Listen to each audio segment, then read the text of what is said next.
வணக்கம் நேயர்களே, இன்னைக்கு நாம பார்க்கக்கூடிய பலன்கள் ஜூன் மாத பலன்கள்.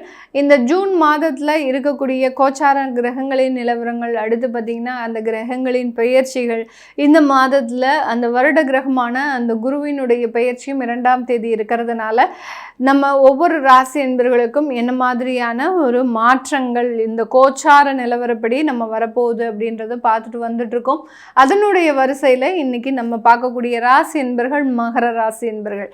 மகர ராசி என்பவர்களுக்கு இந்த 7.5 சனி முடிஞ்சதுலேருந்தே பார்த்தீங்கன்னா, என்னடா நம்மளுடைய வாழ்க்கை இப்படியே இருந்துட்டு இருக்கு, இது நாள் வரைக்கும் 7.5 சனின்னு சொன்னாங்க, ஏதோ அதை நினச்சி நம்ம கொஞ்சம் மனசு திருப்தியாக இருந்தோம். நம்மளுக்கு 7.5 சனியும் முடிஞ்சதுக்கப்புறமும் நம்மளுடைய வாழ்க்கையில் எந்த விதமான ஒரு மாற்றமும் வரமாட்டேங்குதே அப்படின்ற மாதிரியான ஒரு வெறுப்பான ஒரு வாழ்க்கையை அனுபவித்து கொண்டிருப்பவர்கள் இந்த மகர ராசி என்பவர்கள். இதுக்கு எல்லாத்துக்குமே காரணம் அந்த 7.5 சனி முடிஞ்சதுக்கப்புறம் உங்களுக்கு நல்ல ஒரு அமைப்பு அப்படின்றது இருக்குது. ஆனாலும் அதில் தடையாக இருக்கக்கூடிய ஒரே ஒரு கிரகம் நம்ம ராகு பகவான் தான். ஏன்னா ராசிக்கு 2ஆம் இடத்துல ராகு பகவான் இருக்கிறதுனால நிறைய மகர ராசி என்பவர்கள் தன்னுடைய குடும்பத்தை இழந்திருப்பாங்க. அந்த குடும்பம் தன்னை விட்டு எப்படி பிரிஞ்சு போச்சு அப்படின்னு நீங்கள் நினைக்கிறதுக்குள்ளேயே அந்த குடும்பத்தை சமாதானப்படுத்தணும், அந்த குடும்பம் நம்மளோடய சேர்ந்து வாழணும் அப்படின்னு நீங்கள் ஒரு முயற்சிகள் பண்ணுறதுக்குள்ள உங்களுக்கு கைக்கு எட்டாத சில முடிவுகளாக அது போயிருக்கும். அந்த அளவுக்கு மனவேதனையும் வருமான ரீதியான சில தடைகளையும் அனுபவித்து கொண்டிருக்கின்ற இந்த மகர ராசி என்பவர்களுக்கு இந்த ஜூன் மாதம் மிகப்பெரிய அளவிலான ஒரு மாற்றங்களை தரப்போகுதா, இல்லை அதே இடத்துல நீங்கள் அப்படியே நிற்க போகிறீங்களா அப்படின்றது தான் இந்த பதிவில் தெளிவாக பார்க்க போகிறோம். இந்த சேனலில் முதன்முறையாக பார்க்குறீங்க அப்படின்னா சப்ஸ்கிரைப் பண்ணிக்கோங்க, பெல் பட்டனில் ஆல் ஆப்ஷன் சூஸ் பண்ணிக்கோங்க. மகர ராசி என்பவர்கள் காலபுருஷனுக்கு 10ஆம் இடமான அந்த கர்மஸ்தானத்தில் இருக்கிறாங்க. எப்போதுமே கடமையில் ரொம்ப இதுவாக இருக்கக்கூடியவர்கள் இந்த மகர ராசி என்பவர்கள். கடமைன்னா என்னது? வேலை, அடுத்து தொழில், இது ரெண்டே தவிர வேறு எதுவுமே தெரியாது இவங்களுக்கு. வலதுகன் இடதுகன் அப்படின்ற மாதிரியாக இந்த இரண்டும் தான் இவர்களுக்கு எல்லாமே. குடும்பம்லாம் 2வது பட்சம்தான். அந்த மாதிரியாக அந்த கடமையில் மிகவும் கண்ணும் கருத்துமாக இருக்கக்கூடியவர்கள் நம்ம மகர ராசி என்பவர்கள்.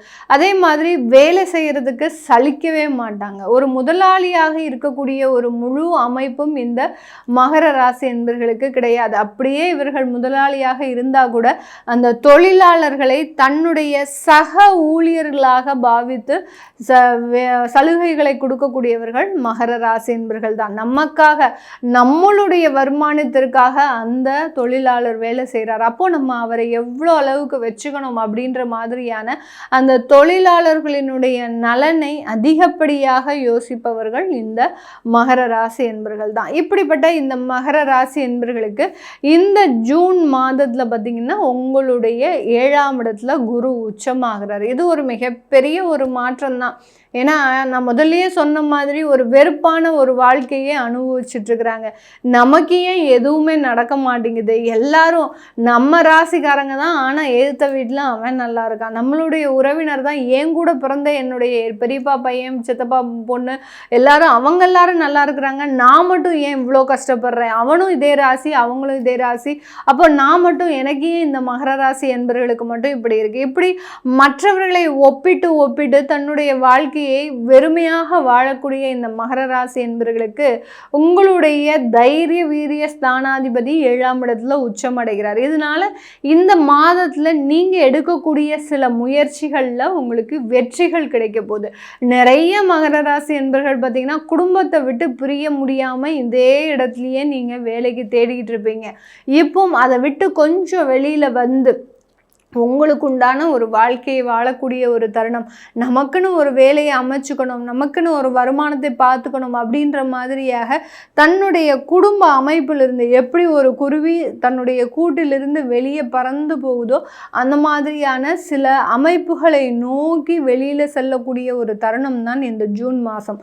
அப்போ அந்த வெளியில் போகும்போது நல்லா இருப்பீங்களா, நல்ல ஒரு ஆசீர்வாதத்தோடு இருப்பீங்களா, எனக்கு எல்லாமே வருமானம் நல்லா கிடைக்குமா, என்னுடைய வேலையில் எதுவும் பிரச்சனை வராதில்லை அப்படின்ற மாதிரியான ஒரு கலக்கங்கள் இருக்கதான் செய்யும். இந்த மகர ராசி என்பவர்களுக்கு அந்த மனவேதனையில் இருக்கக்கூடிய சில குழப்பங்கள் எல்லாமே இந்த மாதத்தில் தீரக்கூடிய ஒரு நேரமாக தான் இருக்க போகுது.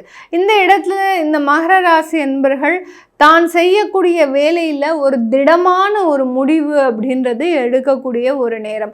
வெளியிடத்தில் அலுவலகத்துக்கு வேலைக்கு போகிறீங்க அப்படின்னா உங்களுக்கு மதிப்பு மரியாதை வரும், ஒரு பேர் புகழ் வரும், உங்களுக்கு உண்டான ஒரு பதவி உயர்வு. அதுலேயும் அரசாங்க உத்தியோகத்தில் வேலை பார்க்குறீங்களா, இது நாள் வரைக்கும் கரைச்சல் கொடுத்த அந்த உயர் அதிகாரி பார்த்திங்கன்னா இப்போ காணாமல் போயிருப்பார், நீங்களே அந்த உயர் அதிகாரியாக மாறுவதற்குண்டான ஒரு தருணம். இதெல்லாம் எவ்வளோ ஒரு பெரிய மாற்றம் இந்த ஜூன் மாதத்தில் இந்த மாதிரியான ஒரு மாற்றங்கள் நடக்குது அப்படின்னா உங்களால் புரிஞ்சிக்கவே முடியாது. அந்த அளவுக்கு அந்த மாற்றங்கள் மிக பெரிய அளவுக்கு உச்சத்தை தொடுவதற்குண்டான ஒரு நேரமாக இருக்க போகுது. 8ஆம் இடத்துல கேது பகவான் சில வியாதி தொந்தரவுகளை கொடுத்துக்கிட்டே இருக்கிறார். எங்கே போனாலும் ஏதாவது ஒரு பிரச்சனை வந்துடுது மேடம், எங்கேயாவது ஆக்சிடென்ட் ஆகிடுது, இல்லை போகிற இடத்துல ஏதாவது தடைகள் வந்துடுது, போகிற இடத்துல நம்ம பார்க்கக்கூடிய ஒரு நபர் இருக்க மாட்டேங்கிறாரு, இத்தனைக்கும் எல்லாம் பிளான் போட்டு போகிறேன் ஆனால் அங்கே ஏதோ ஒரு தடைகள் வந்துக்கிட்டே இருக்குது அப்படின்னு சொல்லக்கூடியவர்களுக்கு இந்த 8ஆம் இடத்துல இருக்கக்கூடிய கேது பகவானால இந்த சில பிரச்சனைகள் இருக்குது. இதனால் நீங்கள் அந்த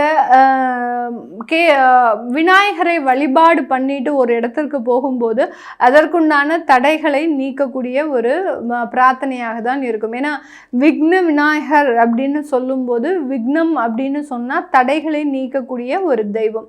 அதனால் ஏதோ ஒரு முக்கியமான ஒரு இடத்திற்கு போகிறீங்க, யாரையாவது ஒரு முக்கியமான ஒரு நபரை சந்திக்க போகிறீங்க அப்படின்னா அந்த விநாயகருக்கு ஒரு பிரார்த்தனை வச்சுட்டு போகும்போது நிறைய ஒரு மாற்றங்கள் வரக்கூடிய ஒரு நேரமாக இருக்கும். அடுத்து இந்த இடத்துல பார்த்திங்கன்னா 7ஆம் இடத்துல அந்த குரு பகவான், அடுத்து சுக்கிரன், இந்த மாதிரியான கிரகங்கள் வர்றதுனால காதல் திருமணங்கள் அப்படின்றது இந்த மாதத்தில் ஒரு சக்ஸஸ் ஆகிறதுக்கு உண்டான ஒரு நேரம். இது நாள் வரைக்கும் பெற்றோர்களின் சம்மதம் இந்த மகர ராசி என்பவர்களுக்கு கிடைச்சிருக்காது. அம்மா கிட்ட சொல்கிறதா, அப்பா கிட்ட சொல்கிறதா, இல்லை உடன் பிறந்தவர்கள்கிட்ட சொல்கிறதா. ஏன்னா நீங்களும் காதல் பண்ணி ஒரு 5 வருஷம் ஆச்சு, எப்படியாவது திருமணம் பண்ணிக்கணும் அப்படின்ற மாதிரியான சில கால சூழ்நிலைகளிலே இருக்கிறீங்க. நிறைய பேருக்கு காதலில் சில தேவையில்லாத பிரச்சனைகளும் வந்திருக்கும். அதுக்கப்புறம் சின்ன சின்ன ஒரு நல்ல ஒரு பழக்க வழக்கங்கள்னால அந்த காதல் பண்ணி நம்ம திருமணம் பண்ணிக்கணும்ன்ற ஒரு ஆசையும் இந்த மகர ராசி என்பவர்களுக்கு இருக்கும். முதல்ல ஆசைப்பட்ட ஒரே ஒரு விஷயம் இந்த மகர ராசி என்பவர்கள் இப்போ தாங்க இந்த மாதிரியான ஒரு விஷயங்கள்ல தனக்கான ஒரு பார்ட்னரை நம்ம தேர்ந்தெடுக்கணும் அப்படின்ற மாதிரியான சில விஷயங்கள்ல நீங்க மாற்றங்களை ஏற்படுத்தி இருக்கிறீங்க. அது நல்ல சக்சஸ்ஃபுல்லாக முடிய போகுது. நல்ல ஒரு திருமணம், நல்ல ஒரு அந்தஸ்தை கொடுக்கக்கூடிய ஒரு சமுதாய திருமணமாக தான் இந்த மகர ராசி என்பவர்களுக்கு இருக்கும். நீங்க அரேஞ்ச்டு மேரேஜ் பண்றீங்க, வரன் தேடுறாங்க வீட்டில் அப்படின்னா ஒரு நல்ல ஒரு அழகான ஒரு மனைவி, ஒரு நல்ல கணவர், உங்களை புரிந்து நடந்து கொள்ளக்கூடிய ஒரு கணவர், இந்த மாதிரியாக நீங்கள் எதிர்பாராத அளவுக்கு அந்த வரன் அமையக்கூடிய ஒரு மாதமாக தான் இந்த ஜூன் மாதம் இந்த மகர ராசி என்பர்களுக்கு இருக்க போகுது. இந்த மாதத்தில் பார்த்தீங்கன்னா மகர ராசி என்பர்கள் தன்னுடைய தொழில் ரீதியான சில வாய்ப்புகளை பெறுவதற்குண்டான ஒரு நேரம். சில பேர் பார்த்தீங்கன்னா ஒரு கிளைகளையே தனக்குண்டான ஒரு கடை போக இன்னொரு இடத்துல ஒரு கடை போடுறதோ, இல்லை இன்னொரு இடத்துல ஒரு ஆஃபீஸ் வைக்கிறதோ, இந்த மாதிரியாக தொழில் ரீதியான சின்ன ஒரு வளர்ச்சிகளையும் முயற்சிகளையும் பெறுவதற்குண்டான ஒரு நேரமாக தான் இந்த ஜூன் மாதம் இருக்க போகுது.